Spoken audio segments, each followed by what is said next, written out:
नमस्कार दोस्तों, स्वागत है मेरी भूपेंद्र चैनल में। आज हम बात करेंगे विश्व के प्राचीन इंटरनेशनल पाइपनियों नालंदा विश्वविद्यालय की, जो तुर्क के सेनापति इख्तियारुद्दीन मोहम्मद बिन बख्तियार खिलजी ने जलाकर नष्ट कर दिया। भारत का नालंदा विश्वविद्यालय की इतिहास हम फिर से दुनिया के आगे दोहराएंगे। ये दुनिया को बताना जरूरी है कि भारत का सभ्य संस्कृति प्राचीन काल से ही ज्ञान की भंडार रहा और आज भी वही चमत्कार है। तो चलिए वीडियो शुरू करते हैं।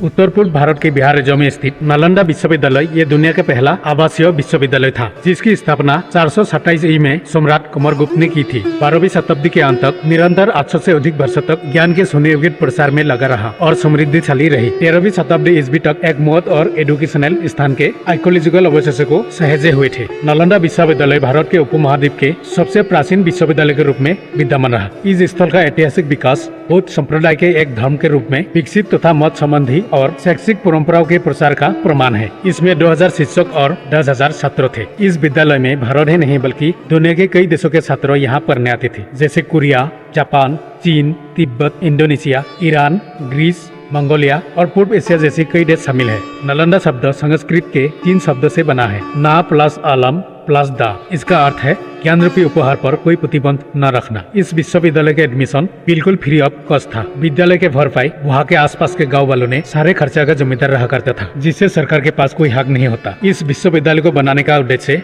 ध्यान और आध्यात्मिक के लिए। ऐसा कहा जाता है कि गौतम बुद्ध खुद कई बार यहाँ आए और रुके भी थे। नालंदा की लाइब्रेरी 9 मंजिल की थी और इस लाइब्रेरी में तकरीबन 90 लाख पांडुलिपियां और हजारों किताबें रखी हुई थी। तक्षशिला के बाद नालंदा विश्वविद्यालय को दूसरा सबसे प्राचीन विश्वविद्यालय माना जाता था। इस विश्वविद्यालय में हर्षवर्धन, धर्मपाल, वसुबंधु, धर्मकीर्ति, आर्यवेद, नागार्जुन आदि कई विद्वानों ने पढ़ाई की थी। उस समय यहाँ literature, astrology, psychology, law, astronomy, science, warfare, इतिहास, मैथ्स, आर्किटेक्चर, भाषा विज्ञान, इकोनॉमी, मेडिसिन आदि कई विषय में पढ़ाए जाते थे। उन विद्वानों ने नालंदा के माहौल, वास्तुकला और शिक्षा के साथ साथ नालंदा के शिक्षकों के गहन ज्ञान के बारे में भी अभिलेख छोड़े हैं। सबसे विस्तृत विवरण चीनी विद्वानों से प्राप्त हुए हैं और इसमें से सबसे प्रसिद्ध ज़ुआंगज़ांग है, जो कई 100 छात्रों को अपने साथ ले गए थे। उनका बाद चीनी भाषा में अनुवाद किया गया था। नालंदा विश्वविद्यालय के अवशेष 1.5 लाख वर्ग फुट में मिले हैं। ऐसा माना जाता है कि ये इस विश्वविद्यालय का सिर्फ 10% ही हिस्सा है। इस विश्वविद्यालय के इतिहास चीन के हेविंगसांग और स्टिंग ने खोजा था। ये दोनों 7वीं शताब्दी में भारत आए थे। इन्होंने इसे दुनिया का सबसे बड़ा, प्राचीन और भव्य विश्वविद्यालय बताया था। पर दुख की बात यह है कि इस विश्वविद्यालय को विदेशी आक्रमणों ने ध्वस्त कर दिया गया।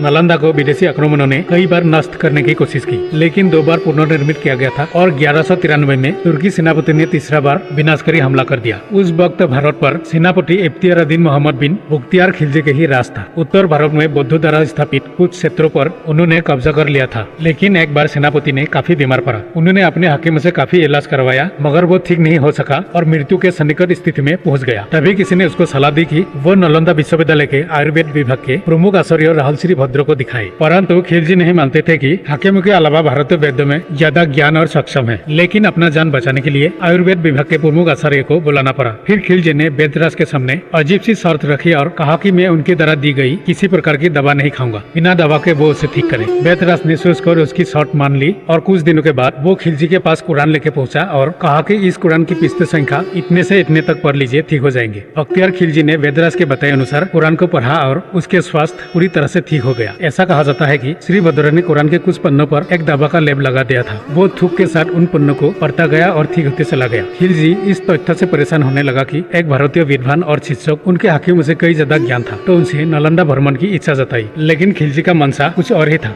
वो नालंदा गई और देखा तो यहाँ का प्रशासन, सुख समृद्धि और बौद्ध धर्म इस्लाम से कहीं बहुत ऊंचा पाया। खिलजी आवेश में आकर नालंदा विश्वविद्यालय को और बौद्ध धर्म को जड़ों से नष्ट करने का फैसला लिया। परिणाम स्वरूप खिलजी ने नालंदा की महान पुस्तकालय में आग लगा दी। इसके बाद खिलजी के आदेश पर तुर्की आक्रमणकारियों ने नालंदा के हजारों धार्मिक विद्वानों और भिक्षुओं को भी हत्या कर दी। इस विद्यालय में मौजूद 101 बुद्ध ग्रंथ तथा अन्य कई महत्वपूर्ण ग्रंथ नष्ट कर दिए गए। नालंदा विश्वविद्यालय में मौजूद 9 मंजिला पुस्तकालय लगातार 3 महीने तक जलता रहा। पर सवाल यह है कि मौत के मुंह से बचाने के बावजूद भी आखिर नालंदा विश्वविद्यालय को नष्ट क्यों किया? दरअसल ये बात उनके मन में खटक रही थी कि मेरी देश के राज विदेश से कई ज्यादा भारत खान के राजवेद ज्ञानवान है। यहाँ पर ध्यान देने योग्य बात यह भी है कि यदि किसी संस्कृति को खत्म करना है तो पहले उसकी शिक्षा व्यवस्था को खत्म करो, उनका इतिहास खत्म करो, उनके गर्व बोध को हद करो, तभी संस्कृति खत्म होगी। जब संस्कृति खत्म हो जाएगी तो फिर विद्रोह करने की गुंजाइश नहीं रहेगी। इसलिए ये विश्वविद्यालय भारतीय संस्कृति के जीते जागते परचम थे, जिनको यवनों ने परदलित कराया। इसके कारण भारत का इतिहास भी इतिहास में ही गुम हो गया। अगर आज यदि ये विश्वविद्यालय अपने मूल रूप में मौजूद होते तो कल्पना कीजिए क्या हो सकता था भारत का इतिहास। क्लियर और स्पष्ट है कि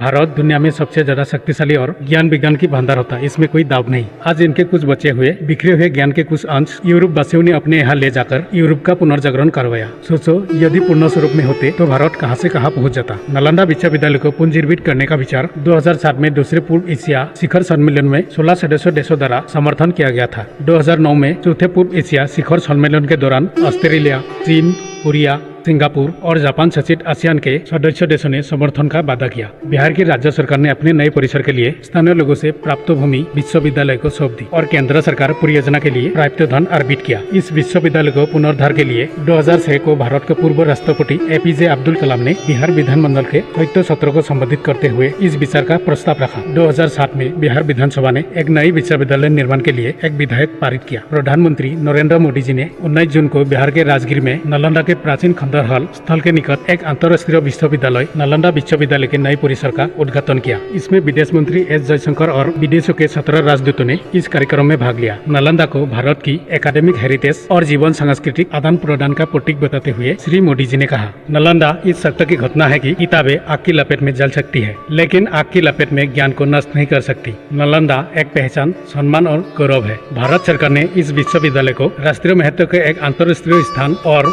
उत्कृष्टता के रूप में देखा गया है। इसकी शुरुआत 2014 में 14 छात्रों के साथ एक अस्थायी स्थान पर हुई थी। निर्माण कार्य 2017 में हुआ था। इसमें अपना पहला शैक्षिक क्षेत्र 1 सितंबर 2014 को स्कूल ऑफ हिस्टोरिकल स्टडीज और school of ecology and environmental studies में 15 छात्रों के साथ शुरू किया था। राजगीर में बिहार राज्य पर्यटन विकास निगम द्वारा संचालित एक होटल ने पारंपरिक छात्रावास आवास प्रदान किया। प्रारंभ में राजगीर में अस्थायी सुविधाओं के साथ स्थापित 160 हेक्टेयर यानी 400 एकड़ में फैले एक आधुनिक परिसर का निर्माण किया जा रहा है। विश्वविद्यालय के आसपास के कम से कम 200 गाँव को पुराने नालंदा की याद को ताजा करते हुए विश्वविद्यालय से जोड़ा जाएगा। नालंदा विशेष रूप से एक स्नातक विद्यालय है जो वर्तमान मास्टर पाठ्यक्रम और डॉक्टर ऑफ फिलोसफी कार्यक्रम प्रदान करता है। फिलहाल विश्वविद्यालय में 5 कार्यात्मक स्कूल है। स्कूल के बाद में 4 चरणबद्ध तरीके से शुरू करने की योजना है, जिसमें अंतर्राष्ट्रीय संबंध और शांति अध्ययन स्कूल, सूचना विज्ञान प्रौद्योगिकी स्कूल, बिजनेस मैनेजमेंट, सार्वजनिक नीति और विकास अध्ययन की मौजूद रहेंगे। भाषा और साहित्य मानविकी स्कूल ने 2018 में पाली, संस्कृत, तिब्बती, कोरिया और इंग्लिश में 1 वर्षीय स्नातकोत्तर डिप्लोमा कार्यक्रमों के साथ अपना संचालन शुरू किया। 2021 में मास्टर और डॉक्टरेट कार्यक्रम शुरू हुआ। भारतीय और विदेशी भाषाओं में अन्य कार्यक्रमों को शामिल करने के लिए इसे धीरे धीरे विस्तारित करने की योजना है।